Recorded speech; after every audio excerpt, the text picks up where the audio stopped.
En el verano de 1980 se desentierran los cadáveres de 33 hombres, que permanecieron durante más de 40 años enterrados en fosas comunes en la comarca extremeña de la Siberia. Casi en secreto, con la única presencia de sus familiares y sin ningún reconocimiento público, los restos se trasladan al cementerio de Herrera del Duque. Los nombres de estos hombres, víctimas del franquismo, siguen a continuación.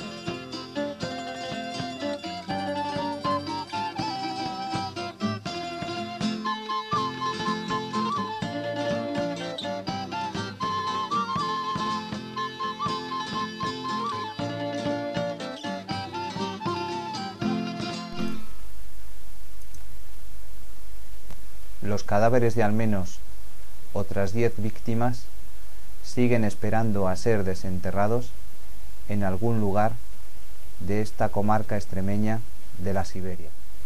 En 1936, tras el golpe de Estado iniciado el 18 de julio, que supuso el comienzo de la Guerra Civil, España se dividió en dos: los fascistas de un lado, del otro el legítimo gobierno de la República y el pueblo, organizado en milicias de diferentes grupos de izquierda. Herrera del Duque, provincia de Badajoz, se mantuvo en la zona republicana durante toda la Guerra Civil, hasta que el 28 de marzo de 1939 los fascistas entraron en el pueblo. A partir de ese momento empezó una brutal represión impulsada por la dictadura franquista, consistente en asesinatos, torturas y humillaciones de toda índole. Para escapar de los fusilamientos, algunos vecinos se organizaron en partidas y continuaron la lucha desde la sierra. Los 40 años de dictadura y el silencio y la impunidad pactada por los partidos políticos en la transición han hecho que el Estado no haya reconocido moral y públicamente a las víctimas. Esperamos que este documental sirva para hacer, siquiera mínimamente, ese reconocimiento y para recuperar la memoria.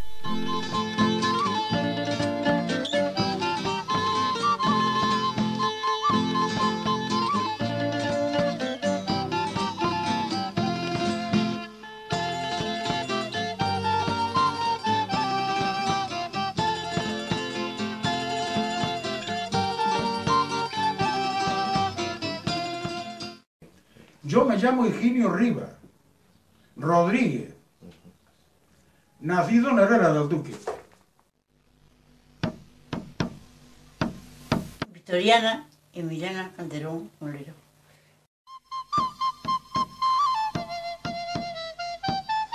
Carlos Sevilla.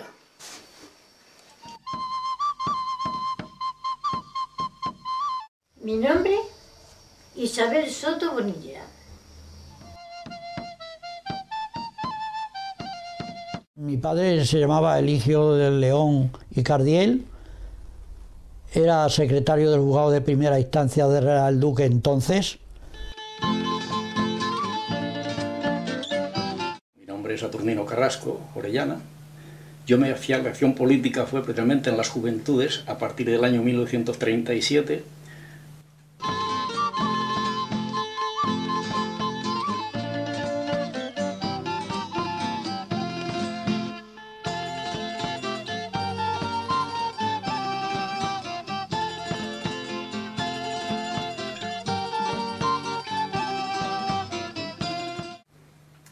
Estos señores entran a saco en el pueblo.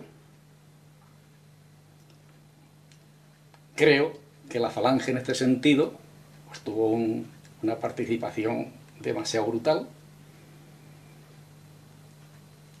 y empiezan a producirse las detenciones, las sacas, una y la otra y la otra, y entonces ahí todas las familias del pueblo quedamos salpicados totalmente con la sangre de aquellos inocentes. Y había una impresión general en el pueblo de un terrorismo atroz, deteniendo a multitud de gente, ¿me entiendes?, ingresándolos en prisión sin haber cometido ninguna responsabilidad de ningún concepto, y avasallando el ejército a toda la gente pacífica y tranquila, sobre todo de izquierda, que había en el pueblo. Elías, Orellana, Jacinto Muñoz, etcétera, etcétera. Lo único que hicieron fue organizar unas juventudes intelectuales. Don Eligio de León, pongamos por caso, pues ¿a quién podía haber ofendido el señor cuando era una persona educadísima? Claro que cometió un error, y fue poner la radio pública, la radio en su casa, para que todo el mundo fuera a oír el parte de guerra por las noches. Iban a sus casas, se los llevaban, los metían en la cárcel del municipio de Herrera, y de allí eran precisamente sacados en grupos, directamente a la cárcel del pueblo, y de la cárcel con unas camionetas, a altas horas de la noche o de madrugada se los llevaban, cada uno para donde fueron vilmente asesinados después.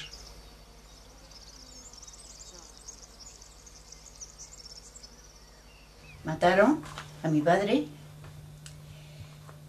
a un primo hermano mío, a mi hermano. ¿Qué más mataron? Y a mi marido, en Peloche y en las trincheras, los mataron. Y allí estuvieron 40 años, hasta que luego ya pues, se cambió, sacamos los restos y los trajimos al cementerio de Herrera del Duque. En mi casa había radio, de las pocas que existían entonces en el pueblo. Y toda la gente obrera, después de venir del campo, iba allí para enterarse de las noticias y saber cómo estaba la guerra realmente. Y entonces eso ellos no lo podían perdonar porque era el único medio de que se enteraban.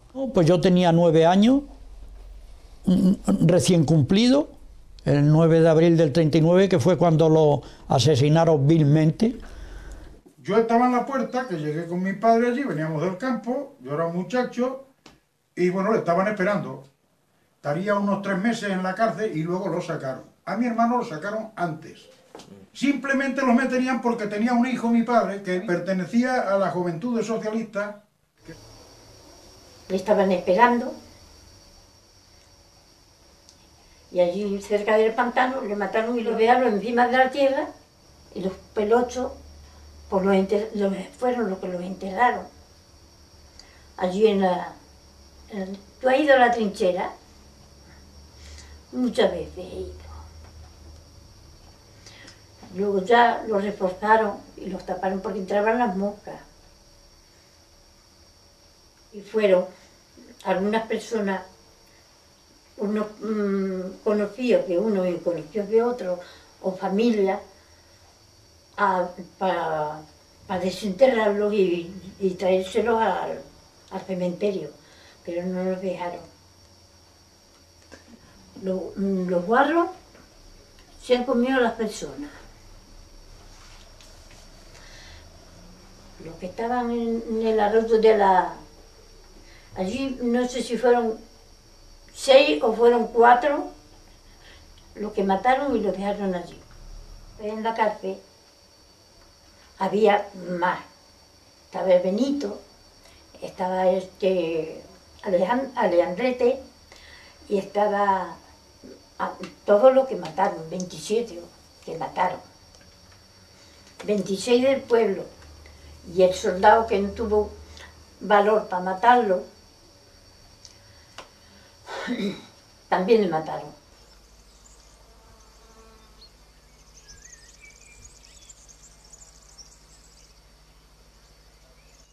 Era mi padre a la calle, en la cárcel que se llamaba, que eran donde las escuelas, y colchonetas en el suelo, pero amontonado. Allí había los moleros, que eran los más conocidos de mi padre, ¿me entiendes? Pues allí estaban con él, junto a él, dándose ánimo, que sabían lo que les esperaba, ¿me entiendes? Porque algunos habían oído, como fue ya Extremadura, era el duque, fue de los últimos pueblos que tomaron, ya tenían experiencia de lo que habían hecho en los anteriores, ¿me entiendes? Entonces veían inminente su asesinato. Barragán.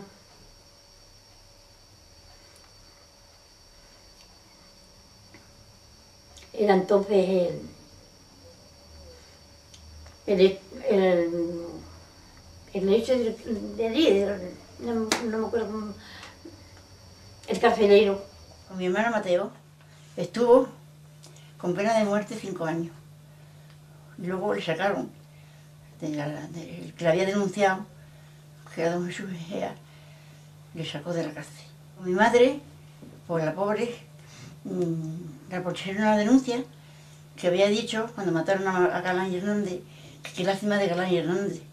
Y lo diría alguien y la denunció por eso, la puso la denuncia. Yo estaba aquí sirviendo en Madrid, cuando la mataron en la cárcel de mi madre, se la llevaron a Mérida y la tuvieron 1 año.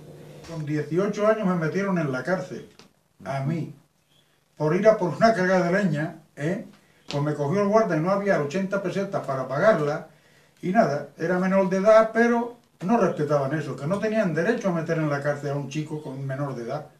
De arrestarle en su casa, pues sí, pero en la cárcel me tuvieron 10 días, en Herrera del Duque, a mí y a varios, pero el más jovencillo era yo. A mí, cuando me enterré en la cárcel, porque habían hecho lo que fuera los de la sierra, y dice que si vienen llamando tú no abres la puerta, pero me la pegaron con el machete y entraron en la habitación, me encendieron el candil y dijeron que me vistiera y vistiera a la niña y me la llevara. Valeriano Rivas salió por la niña y no se la quisieron dar, dijeron que donde iba la madre iba la hija. Y cuando llegamos a la cárcel, estaba la cárcel llena de gente, a tope, no podíamos estar más que de pie. Y a las 6 de la mañana dieron una orden de sacar a los niños de la cárcel. Y otro día nos sacaron a declarar. Y a mí me leyeron en la declaración que había dicho que qué lástima de Tomicero, que le habían matado y le pasaron por el pueblo al Tomicero. Y en cuanto a la ejecución de un tal Tomicero, que eso fue horroroso para mí y para los colegiales que salíamos de la escuela, que nos vimos obligados a ver en la plaza pública de Herrera del Duque a un hombre chorreando sangre por la cabeza en un burro, tirado en el suelo para escarmiento y terror del pueblo, que lo acababan de asesinar las fuerzas fascistas. Se le llevaron a la salida del pueblo para Peloche y en las primeras tapias ya a la derecha, el párroco del pueblo acompañando a la comitiva, y allí, después de confesarse mi buen amigo Reyes Muñoz, allí se le cargó el teniente coronel Gómez Canto, y en el borriquito hasta la plaza, y allí le tuvieron expuesto pues no sé cuánto. Se dijeron también que aquí sí las habían pelado a varias mujeres y les habían dado aceite resino y cosas de esas. Las pelaban en la plaza y las sacaban en la plaza tocando los tambores, paseándolas, y luego las pasearon por todo el pueblo con el pelo cortado, peladas al rape. 2 chicas del pueblo iban a por agua, vestidas de luto porque sus padres ya habían ido al paredón. Estas chicas bajaban de la fuente del pueblo con un cántaro en el cuadril y otro en la mano. Empezaron a bajar la bandera de Falange y todo el mundo levantando la mano, pero estas chicas las pilló entre la fuente y los soportales y no se pararon. Automáticamente las cogieron, las hicieron soltar los cántaros, allí mismo sacaron en una silla los soportales y las pelaron a cero. Nos llamaron si queríamos ir a pintar la casa de don Pepe. Claro, como teníamos mucha necesidad, pues fui. Y nos juntamos, no sé si eran 5 o 6, todas eran de izquierda, todas tenían su marido detenido. Veníamos por la puerta falsa de don Pepe, cuando oímos a uno decir, ¿quién ha cantado? Nadie decía quién había cantado, entonces nosotros dijimos, mire usted, nosotros no sabemos nada porque acabamos de entrar. Hace 5 días que habían matado a mi padre. Ni oía, ni sabía quién era. Bueno, van a pagar hechores y consentidores. Viene el jefe de Falange a por nosotros. Nos llevan a Falange, a la Falange. Pelan a la sira. Mire, a mí me entró una risa nerviosa que me duró 24 horas. Al ver la pela con unos pez de oro, muy bajita que era, yo me entró unos nervios que me empecé a reír por dentro y sin poder dejar de reír. Pelaron a la segunda con los pendientes de herradura grande, madre mía. Cogieron un tambor, con la cabeza pelada, cantando carachó, las pasearon por el pueblo. Una que estaba en la fuente y no tendió la mano, cuando pasaron, la llevaron y la pelaron también.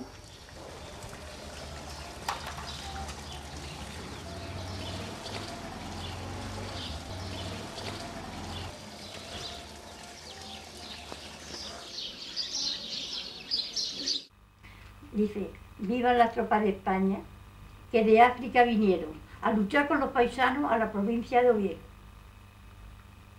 Desde que entró la nación, la niña politicana, en lo que no se haga un grupo no se arreglará la España.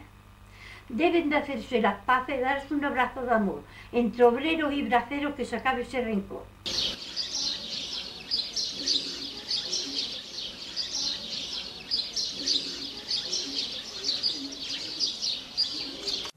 Suponemos que si a los que vienen de fuera no se les dice este y este y este y este, los que vienen de fuera no saben a quién se van a cargar.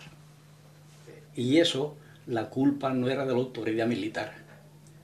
Lo que hacían aquí, aquellas cosas era por los del pueblo, lo de la zona nacional, los ricos, como se iba a decir, del pueblo. Pues el alcalde, que era Bernardo Romano Gómez,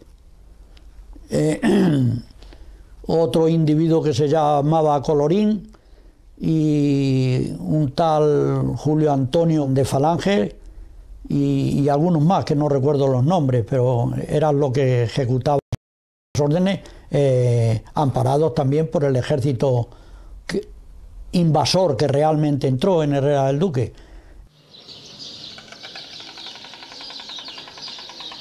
Por la detención de mi padre fue de que se presentaron 3 con la metralleta al hombro, 2 no los conocí porque no eran del pueblo y yo era joven, pero a uno sí que le conocí. Era don Alfredo Oliva. Entró, llamó y salió el abuelo a abrir la puerta y dice, venga, vístete. Y vete, venía conmigo. Y yo me quise ir con él y no me dejó. Se llevó un señor que le decían Cigarrones, que era el ¿cómo se llaman los que están en el ayuntamiento? Pues alguien le tuvo que denunciar y le metieron en la cárcel, igual que los demás. Claro. Y hasta en la cárcel pues fue cuando ya la hicieron a sacar esa, que hacían unas noches uno, otras noches otro, y a una noche le tocó él también, por visto. Y aquel que a él le libró allí en Madrid, pues estaba aquí de capitán de la tropa, vamos, pues era el que mandaba entonces aquí a las fuerzas nacionales. Y a las afueras del pueblo, pues cuando ya le llamó otra vez la atención, y ya le dije, ¿pero dónde? Dije, ¿vas tú aquí? Dije, hombre, dije, le llama la atención 2 o 3 veces, dice, no me habría dado cuenta, no me habría escuchado, así que, por lo visto, que mandó parar la puerta, y ahí fue donde le detuvo ahí, y le dejó a uno, con el que iba a estar con él, Y a él lo dejaron allí a la pareja aquella y quedó a uno allí guardándolo, hasta que luego a los otros se llevaron a la charca, por lo visto, la charca de la dehesa, y allí lo estuvieron afusilando. Y allí fue cuando luego ya, al venir para atrás otra vez, pues ellos se quedaron allí, y al venir para atrás pues ya se le trajeron otra vez a la casa.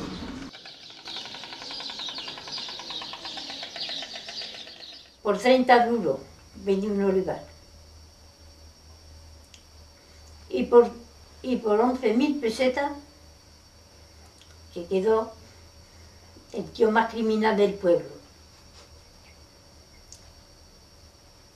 Si lo oyen, que lo oigan. Lo puedo decir muy alto, que fue él el que lo mandó a matar. Era don Bernardo. Fueron muchos a registrar. Se llevaban vasos, se llevaban las bombillas, nos dejaban los curas.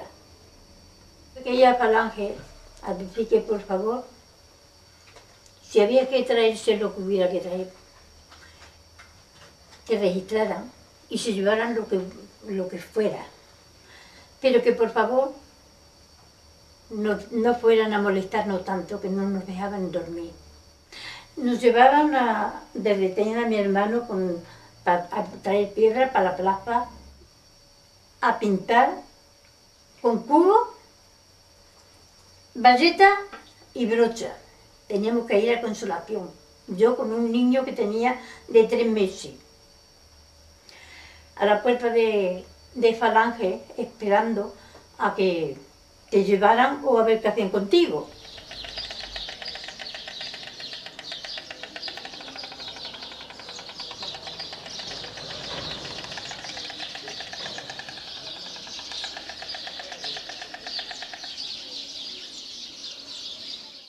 Y todo esto, pues ¿cómo lo vas a vivir?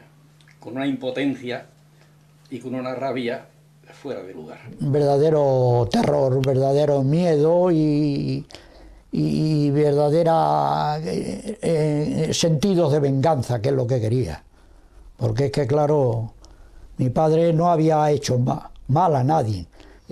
Nosotros nos quedamos por la noche y el día, y sin comer, que si una señora no nos lleva un pan, al día siguiente de matar a mi padre no comimos. No nos sirvió, o sea, no nos dejaron ni un duro ni nada, porque como estábamos con mucho miedo, pues hasta la misma familia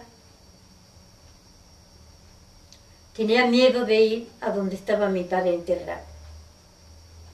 Y no querían saber nada de nosotros. Pues en mi casa, cuando los metieron en la cárcel, luego después, pues como en general en la casa de los pobres, pues se vivió pues muy mal, porque pues pasó una guerra civil, el país se quedó limpio y bueno, pues llegó a faltar allí la comida, llegó a faltar allí la miseria. Y mi abuelo le dijo a mi madre que a ver si podía, él, que a él no le hacían nada, como había sido tesorero del ayuntamiento, que fuera a darlos tierra, porque los habían quedado allí para que las alimañas se los comiéramos. Y fue, y efectivamente pudo hacer lo que pudo, pero vino con un terror y con un temor en el cuerpo tal que a la semana o a los 15 días se volvió loco. Y toda su idea de locura era decir, ya no hay problema, han venido a un tribunal, han juzgado a Eligio de León y le han dejado a suelto, porque no tiene responsabilidad de ninguna clase. Y se murió de la locura.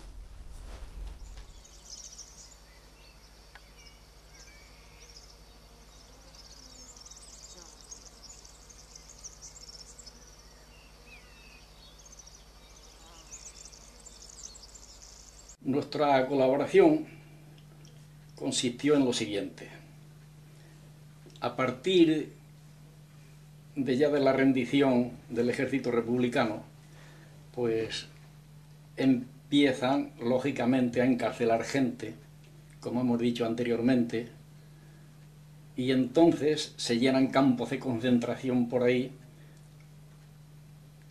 y muchos hombres que veían que se llevaban por delante a personas que poco más o menos tenían su afinidad política y que además el comportamiento, sus actividades eran idénticas, pues se empezaron a escapar de las cárceles. De la cárcel de Herrera se escaparon, creo que fueron 5.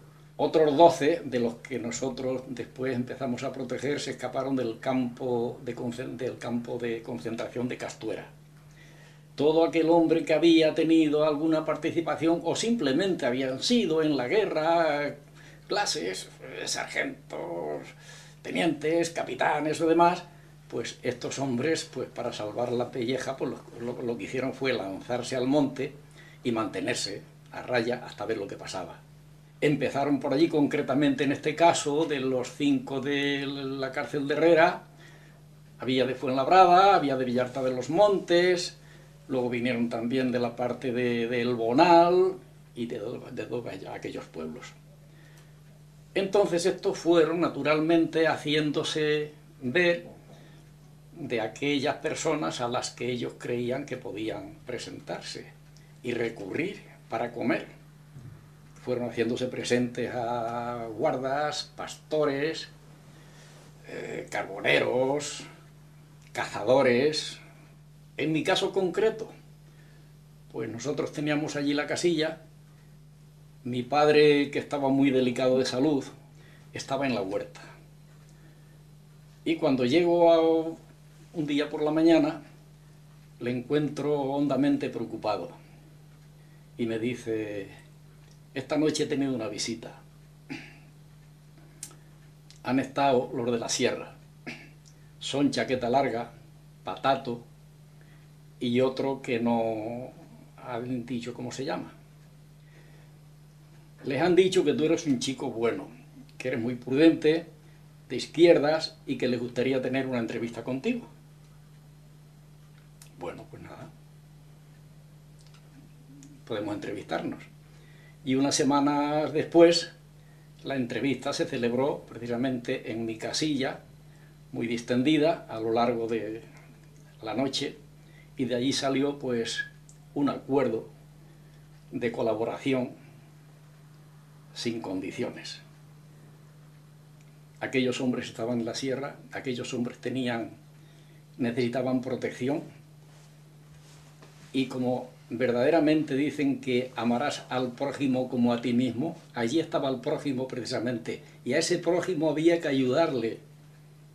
Yo pues entonces pues tendría unos 12 o 13 años más o menos, y fue cuando empezó la historia de los guerrilleros. Pues aquello me parecía a mí que aquello era una noticia, de tener que vivir de esa forma. Claro. Yo para mí lo vio eso, que tiene que huir una persona de otro porque no puede presentarse al pueblo, pues tú dirás, pues igual que los lobos cuando están en el monte. De Fuenlabrada, Patato y Chaqueta Larga. Decía que había gente que los ayudaba, no sé si, que los ayudaba los llevaban comida a los que estaban en el campo. En nuestro caso, mi madre, que cocía pan para vender, y que yo les llevaba, pues lógicamente, pan cocido por mi casa.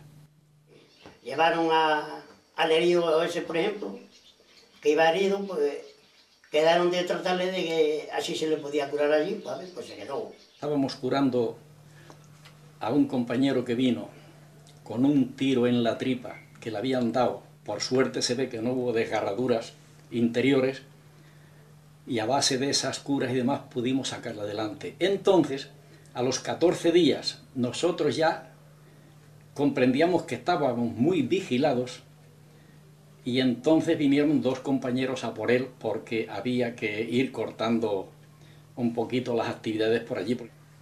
Cuando precisamente esa noche, ya con todo preparado para irse, medianamente restablecido,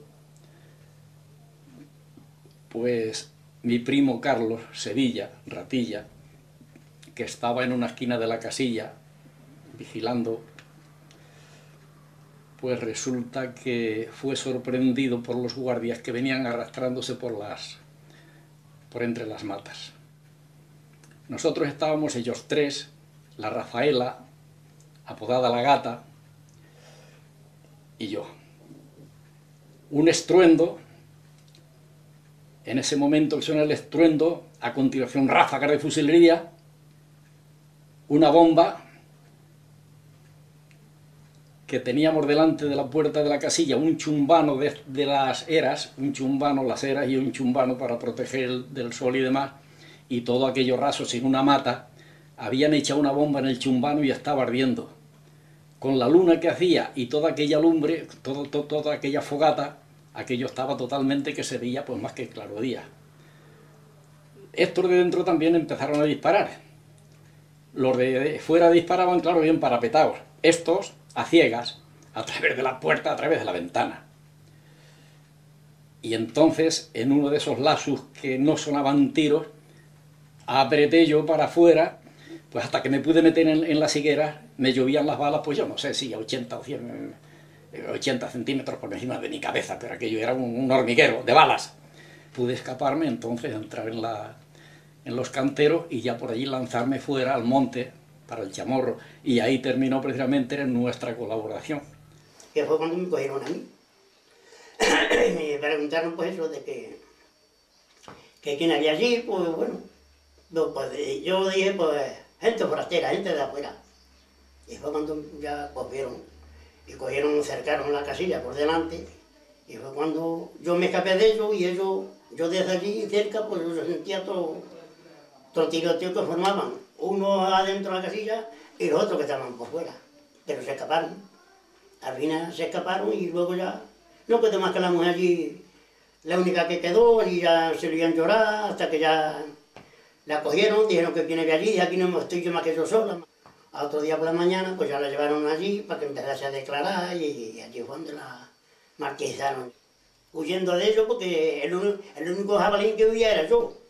Porque aquí iba buscando los de la sierra, pero como fui yo el que quedó allí, pues fue el que tuvo que salir para adelante, y yo me vine ya dando la vuelta por de fuera de la finca y eso hasta que llegué al pueblo. Y lo primero que hice pues fue irme a la comandancia, entregarme, y fue cuando ahí ya me detuvieron, y luego desde allí pues ya me llevaron a la cárcel. Te hacías presente a uno del pueblo y con mi cabeza aprecio por ahí a ver quién te socorría. Me falla lo de la silla, me falla en los valles de Don Arturo precisamente, y me falla lo de la panda. Y entonces, ¿qué tengo que hacer?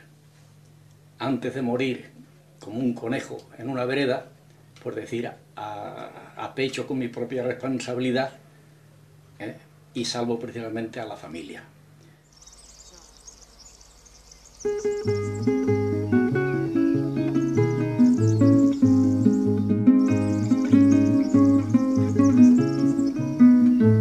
Como 15 días antes habían entrado los de la sierra en el pueblo a pedir un rescate, cosa que no tuvieron que hacer jamás.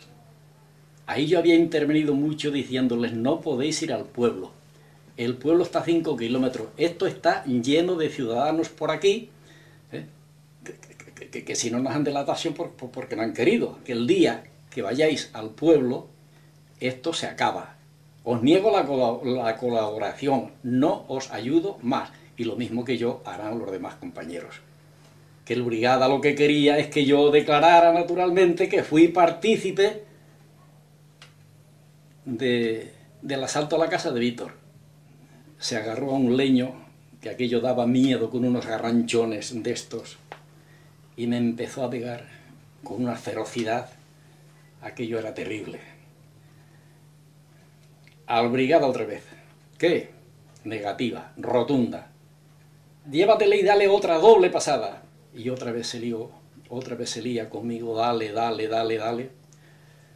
Sudando a chorro, yo completamente, bueno, mareado, náuseas y demás, ya me sentía desfallecer. Y don Inocente, el párroco, cogió y se fue para la comandancia, y mientras me sacudían a mí dentro, le interrogó al brigada que qué estaban haciendo. Le negaba rotundamente que hubiera ocurrido nada. Sí, hombre, sí. Aquí está ocurriendo algo y muy grave, ¿sabes? haga usted el favor de poner inmediatamente ese hombre a disposición de la comandancia. Y entonces aquello fue lo que me salvó a mí. Se les acusa de delito a la rebelión. En la petición fiscal era de 30 años. Vino la rebaja y me lo dejaron en 15 por la muerte del Papa o algo así. Recuerdo que nos quitaron la cuarta parte de la condena y eso ya con la libertad condicional y demás, pues ya se redujo a unos 7 años. Cuando fui trasladado ya últimos de julio aquí a la cárcel de Carabanchel, pues empecé a mear sangre. Cuando me duchaba me sacaba las tiras de la camisa pegadas al cuerpo, y sangre y retorcidas me salían de los omoplatos. Aquello fue terrible. Mi madre fue también a la cárcel y por octubre o así salieron en libertad provisional parte de los del expediente que estaban menos inculpados, entre ellos mi madre. Y no sé, pero un día de octubre mi madre volvió a casa y el 1 de noviembre falleció mi padre. Y así fue como, estando aquí en la cárcel de Carabanchel, recibí un día una carta con aquellas que tienen el ribete de negro, la carta y el sobre, diciendo: querido hijo, ayer enterramos a tu querido padre, que en paz descanse.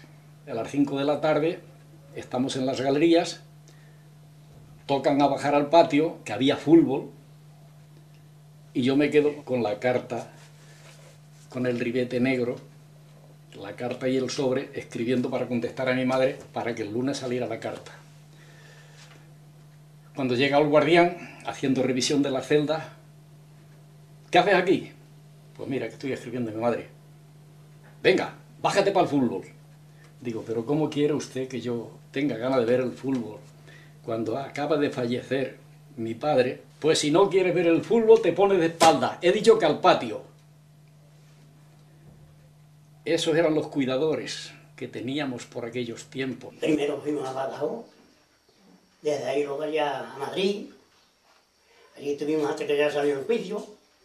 Y luego al tiempo pues, nos echaron a mi pariente ese, y a otro y a mí, pues nos echaron a Guadalajara.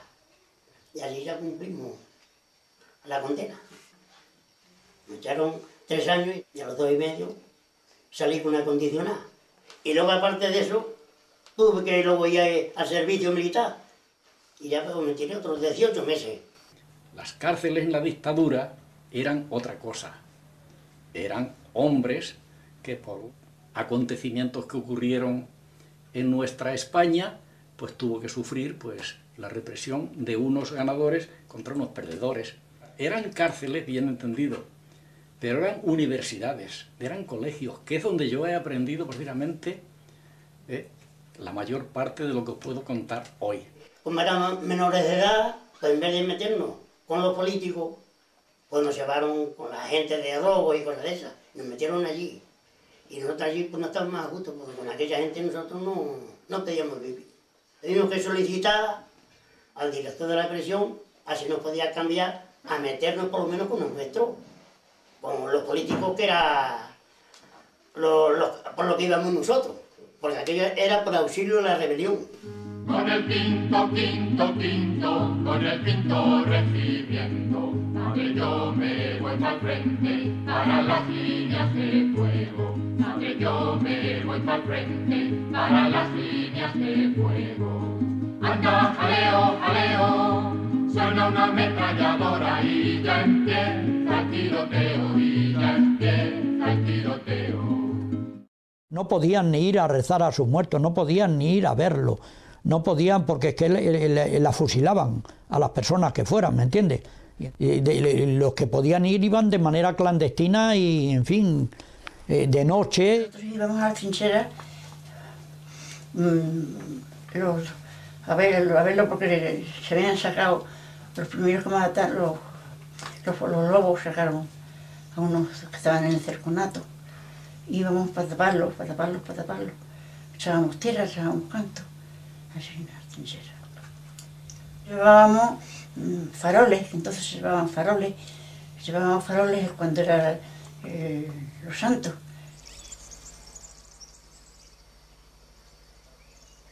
Parece ser que las órdenes que habían a los registros civiles era de que hicieran constar que desapareció exclusivamente, cuando la realidad es que lo habían asesinado. Y entonces mi madre no permitió que lo hicieran así, y luego, pues ahora, si te digo la realidad, no sé de qué manera está escrito. Quería que pusiéramos por muerto a mi padre. No, me llamó unas pocas de veces. Yo no quería ponerle por muerto. Yo quería ponerle como lo habían matado. Mi padre era Anastasio Soto San Andrés. Mi padre yo tenía 60 años. Pero él tenía una idea. Hice unos recordatorios, puse rogar a Dios en caridad por el alma de don Eligio de León y Cardiel, que murió vilmente asesinado en la carretera que conduce a Peloche. Llegó a conocimiento del alcalde que existía entonces, el señor Domínguez, y ordenó que se retiraran, que si no que me metían en la cárcel a mí. Mi hermano se llama Benigno Rivas. Hizo la guerra y al terminarse la guerra pasó a Francia. Y al pasar en Francia, pues mi hermano y compañía pues fueron a los campos de concentración. Ocuparon Francia y algunos españoles que quedaron vivos pues hicieron la resistencia contra los alemanes defendiendo al pueblo francés. Un diplomado francés, pues según, pues se le hicieron porque hizo la resistencia contra los alemanes. El otro es un diploma de aquí de España, estando Julio Anguita, se llama Julio Anguita, pues le ha firmado este diploma. Yo me quedé sin nada. Me vine a servir a Madrid. Estuve sirviendo en Madrid muchos años, en Barcelona. Y luego ya, cuando la niña fue más grande, me vine y yo me ganaba la vida de el estarpero en la Castilblanco. Me cogí aceitunas, poniendo pino. Antes de mi marido, tenía un hijo que le tenía que estar criando como una cabra. Y para que la cabra comiera quería que fuera yo por hierba. Y ahí era entrar la paja a su casa. Encima que había denunciado a mi marido y le tenía en la cárcel que fuera yo a arrastrarme ahí. Yo no sé por qué, ahí le denunció. Y 12 años y un día que le salió, luego le trajeron ahí a Castuera, a un campo de concentración. Estuvo muy malo porque se le abrieron varias bocas en el cuerpo y se tenía que estar durmiendo en una esa de ruedas. Cuando salió, le desterraron y le desterraron a Madrid. Que él no podía trabajar.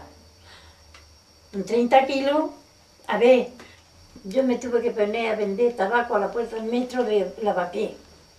Me cogió un guardia. Me llevaron a la comisaría. Me llevaron a la cárcel, estuve 15 días. Otra vez me cogieron, ya estaba embarazada. Me asusté porque se cayó una, me se colgó la niña con 6 meses y aborté.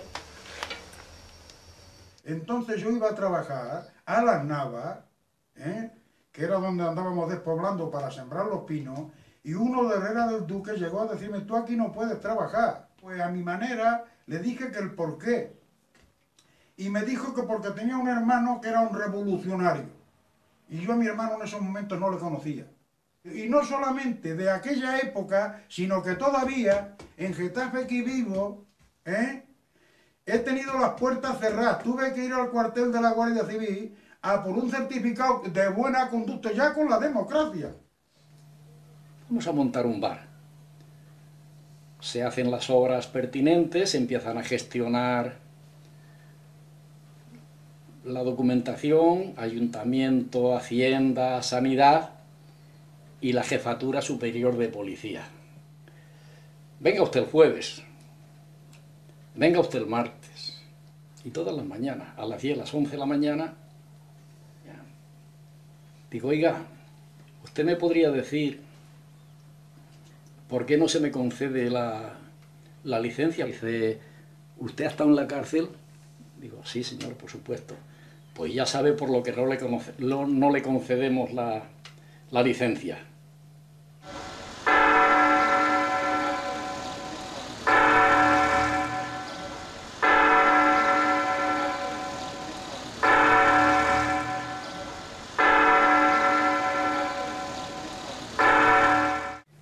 se ha hecho justicia. No, yo creo que nosotros represión en contra de eso no ha habido. Porque aquí luego, después de la dictadura se ha implantado una democracia y eso se ha quedado impune ahí. Eso se ha quedado impune, ahí nadie ha respondido de sus actos. Nadie ha pagado por nada. Que eso fue una mentira que hicieron. Más que por venganza nada más de las cosas de la guerra, nada más. Justicia no se ha hecho porque la prueba es que han estado más de 30 años olvidados totalmente, ¿me entiendes? Han estado abandonados, tirados y sin reconocimiento de ninguna clase. Cuando estaban en un poder legítimo, ¿me entiendes?, de la República, que era el gobierno que había elegido libremente el pueblo, y por lo tanto no se ha hecho ningún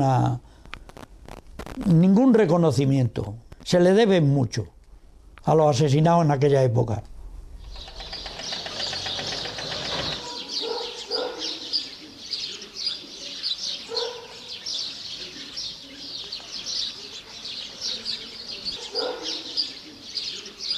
Yo no sé si habrá personas que lo olviden. Desde luego yo en mi mente no está.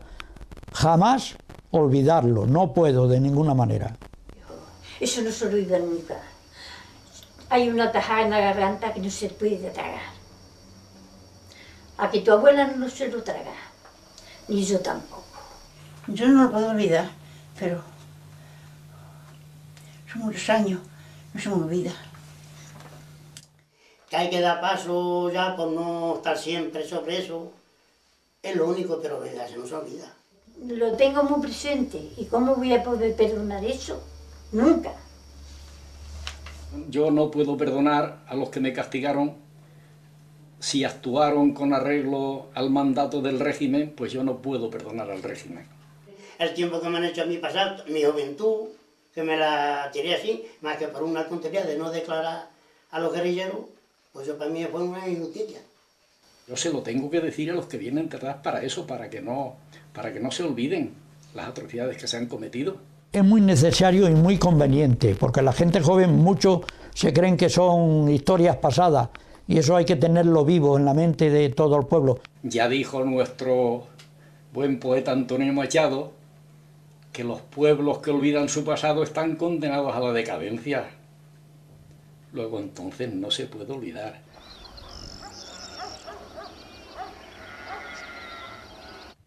El niño de nuestro cuento fue creciendo como ocurre con todos los seres que pueblan la tierra. Y si en parte su vida fue siendo más llevadera, tampoco llegó a ser un camino de rosas, ni estuvo exenta de dificultades.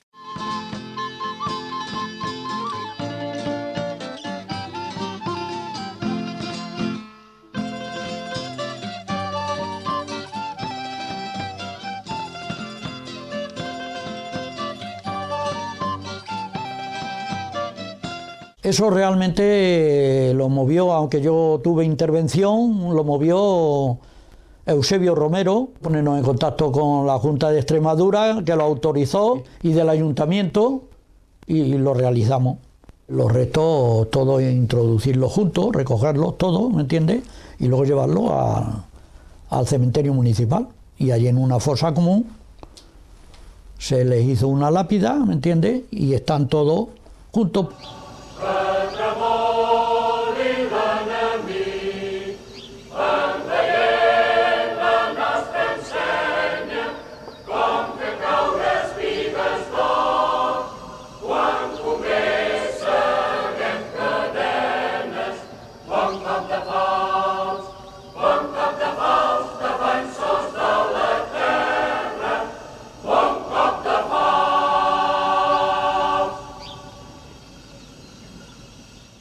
Tuvo que ser en secreto porque la gente no se enterara.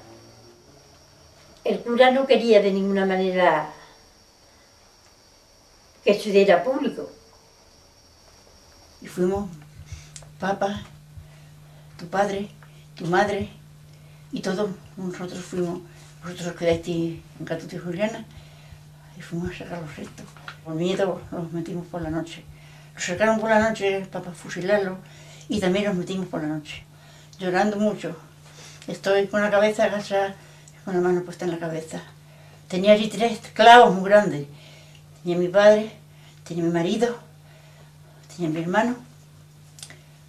Cogí esto que tengo aquí en la mano.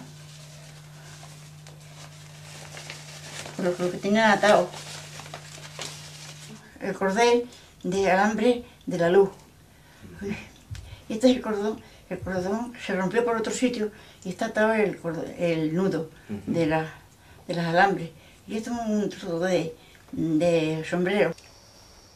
Primero dolor, luego sufrimiento y después satisfacción por realmente volverlos al sitio que generalmente debían de estar, en un cementerio municipal. Lo ideal hubiera sido, pero entonces no lo había, con el ADN, ¿me entiende?, individualizarlos cada uno y que cada uno tuviera la tumba de sus familiares.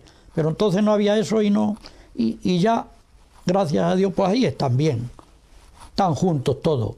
Yo una vez, ya, que allí habían deshecho su ceniza y ya estaban, que los daban hasta no cristianos, pues te advierto que hubiera estado mejor allí que en el cementerio. Sobre todo la gente de izquierda lo celebró muchísimo, ¿me entiendes? Los de derecha les repugnaba eso totalmente. Había gente que tenía miedo. Me dijo incluso el alcalde que estaba entonces, qué barbaridad, que esto lo van a publicar. Digo, que lo publique quien quiera. Digo, si esto es una realidad. Digo, esto no hay por qué ocultarlo, es verdad.